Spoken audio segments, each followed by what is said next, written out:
It's time for another episode of Left Hand Poetry. I'm your host and poet, Rob Murray. Where I live is pretty close to some nature, and I see a lot of birds, and there are a few species that I often see floating overhead, soaring high in the sky, but don't often see them on the ground. This week's poem is inspired by just one such of these rare experiences. And so this week for you I have, Ask not for whom the vulture lands, it lands for thee.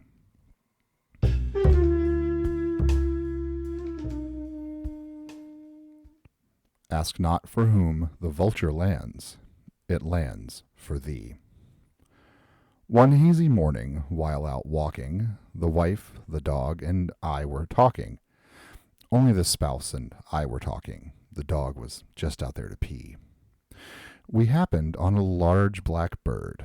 I wondered if she had overheard of what and which we both were talking, and if she'd swooped down to see. At first, I thought she was a turkey. We get them round here, so often lurking in the woods where folks go walking. Maybe it was a he?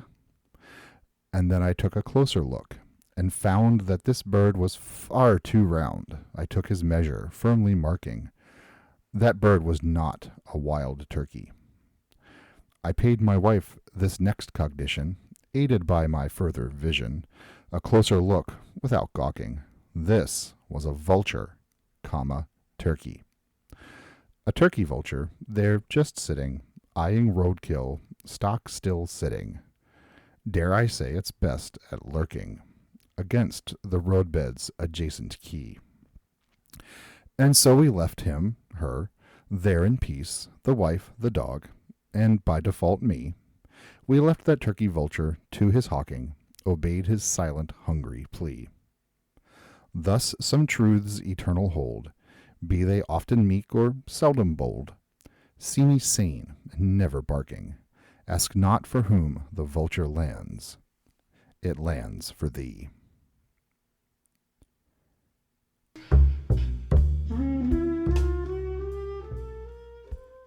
Again, that was Ask not for whom the vulture lands. It lands for thee. A poem I wrote earlier this week inspired by that very encounter. If you enjoyed this episode, visit lefthandrob.net for program notes and links to purchase my poetry books. Also, visit lefthandrob.net for links to donate to social justice charities. Fellow white people, we have a lot of work left to do, and you can start there. Catch me on Twitter and Instagram. I'm at lefthandrob on both sites. That's it for now. So until next time, this has been Left Hand Poetry.